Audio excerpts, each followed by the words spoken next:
Hey everyone, welcome back to the channel. My name is Zach and here we talk about overlanding and tech. And today we're going to be doing a gear review on this awesome fridge.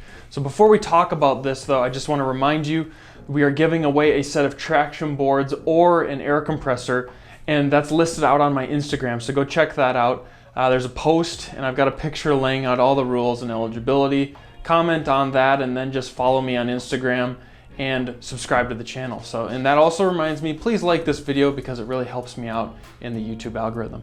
So with that being said, I want to kind of jump in today talking about this SetPower fridge, and it's going to be a little more of a talking type video, so I hope you're okay with that. But I brought this out and I took a trip recently to South Dakota and we used the heck out of this fridge. It's an absolutely amazing piece of equipment. And honestly, I was never really super convinced of having a powered fridge. I just felt, I have a cooler. I think the brand is an Orca cooler, so it's kind of like a Yeti alternative. And it works great. It holds ice for a couple of days. It keeps everything cold, and I figured, that'll be just fine. I don't know what all the hype is about buying one of these fridges. Well, when SetPower approached me and said, hey, would you be interested in just testing out one of our fridges and doing a video on it to just kind of explain what you thought of it, I kind of jumped on it because I really wanted to try one out and I didn't want to have to, basically pick something that I wasn't going to be happy with. So this one so far though, I have been so happy with, and I'm not just saying that because they sent it to me. Honestly, this is amazing construction, I think, for the price. A lot of people buy Iceco fridges, which are a very similar build and style. They're probably manufactured in similar places, and maybe they just have some components that are changed on them, but they look very similar. And this is the 45 liter model, or 47 quarts. It's such a nice size, especially in the 4Runner, because it's about 16 inches wide, it's about 18.5 inches tall, and then it's about 27 or 28 inches long.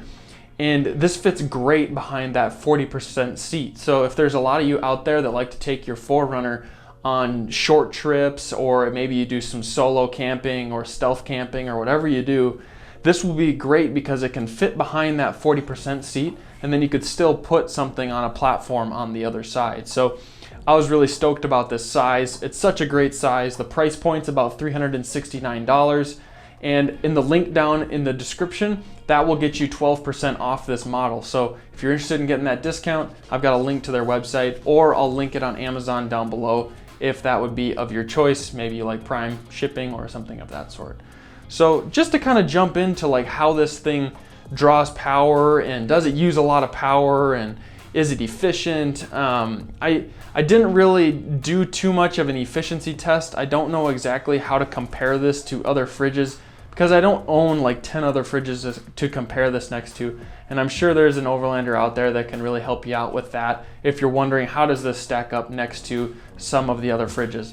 All I know is to get this size with this quality, I don't know the long-term quality, but this just seems to be such a great bang for your buck. And honestly, on this channel, I'm all for great bangs for your buck because not everybody wants to spend everything they make on their overlanding equipment. We got life as well, and so you want to find good equipment that you can use that's going to be great out on the trails, but it's not going to break the bank. So I really like that. What I was finding is this is rated at 55 watts, but whenever I would basically start it up from it being warm inside, it was drawing about that 50 watts or so. And then once it was up to temp, if there was some dips in temp, or maybe you added a bunch of food but it was cold, it would kick on to like around 30 to 35 watts. And that was basically when I was running it on the freezer mode, which there isn't really a bunch of different modes, but I just called it freezer mode because I had it set to almost 0 degrees. So when we went out to South Dakota, we used this as a chest freezer. So I was staying in our toy hauler, and we basically used this as a chest freezer since the Dometic fridge that's in the toy hauler doesn't have a very big freezer. So if you're gonna use this as a freezer, I think it worked great. None of our food ever thawed, and it was so nice to have a bunch of extra space.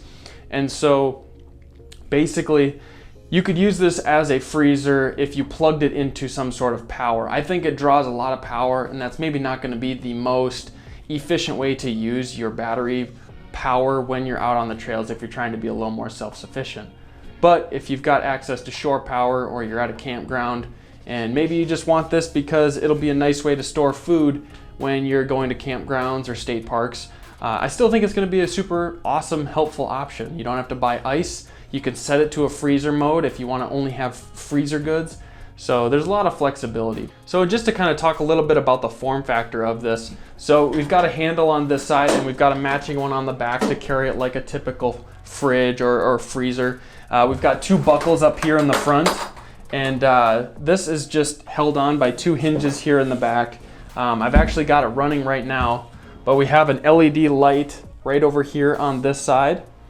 And then there's a shorter compartment and then a deeper compartment or a shallower compartment. And they both have baskets, which is pretty handy because if you have items in there that you maybe want to take out collectively, or maybe you just like to be able to take a bunch of ingredients out at one time, it's kind of a nice feature, and they really take up almost no space.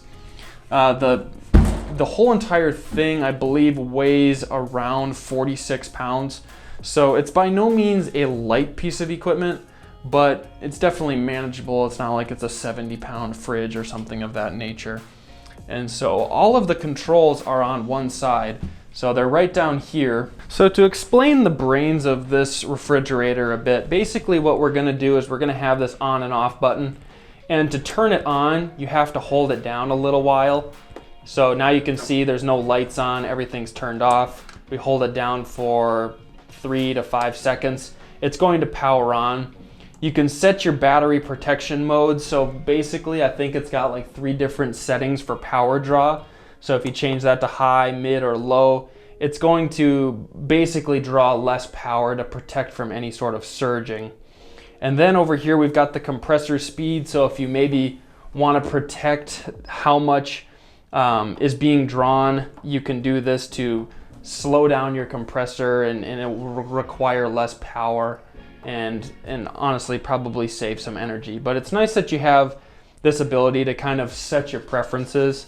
Since I had this plugged into the wall, I had it defaulted to set to high and then max because I didn't know necessarily what sort of power there was going to be, and I didn't want to ruin anything because I didn't know, you know, what sort of tolerance it would have. But after playing around with it some and being home, I think you can probably do whatever you'd like. It's just going to be up to your personal preference and what your equipment is. So, and then we've got this plug in here that plugs into a DC power port, and then there's a 15 amp fuse right next to it. So this will support 12 volts and 24 volts.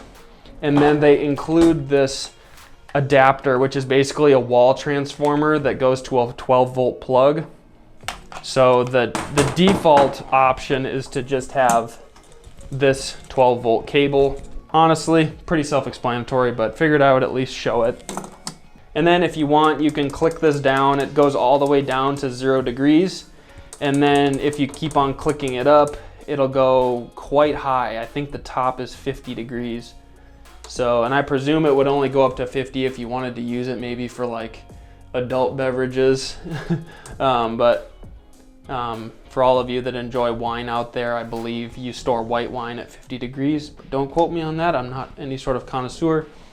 And then actually a little negative sign will pop up, I was noticing, if you have it set on 0 and it's a freezer mode. And then if you can kind of hear that, I'll take my mic. So it just kicked in.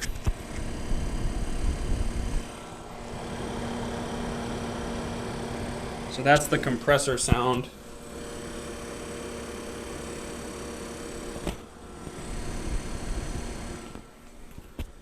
So I don't know what you would constitute as loud or quiet. I personally really like white noise when I'm sleeping, so this never would bother me, but maybe it would bother you. I don't think it's gonna be possible to really find a fridge that's gonna have no compressor sound when it's kicking in.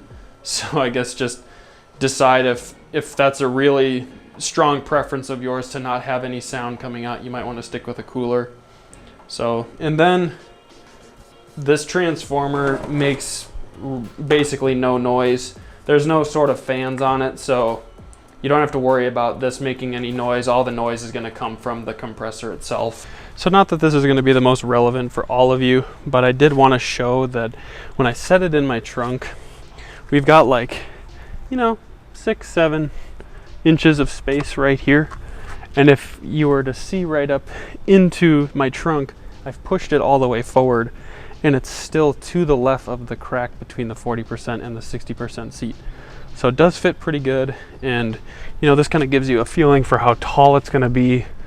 It would be too tall to fit under if you had a cargo cover, but it's right around that height. And it leaves this whole side of the trunk obviously open if you wanted to use it for anything. So yeah, honestly, it doesn't take up as much space in your trunk as you might think, and definitely this could be helpful if you have a SUV that's the same size as the 4Runner. Maybe you have a rooftop tent and a 4Runner, or maybe even sleep solo to the right of it, like I was saying. So hopefully that was helpful. So that's basically everything there is to know about this fridge. I'm not going to really talk about it more than it needs to be talked about, but I just wanted to share this because I think it's a really great budget option, and honestly I've been really happy with it.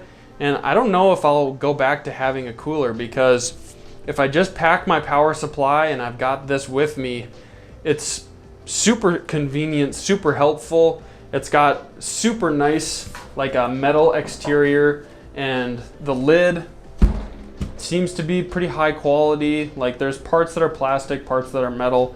The lid is plastic, and I think that's also partially just to make it a little more insulated rather than being a metal sheet.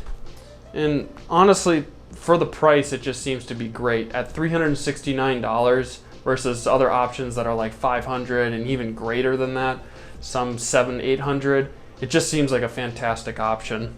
So if you really want to go pick one of these up, like I said, I've linked them down below. I've got you a 12% off discount code if you use that link. So go check it out. 12% off, $369 is going to save you, you know, around 40 bucks. So that's not bad.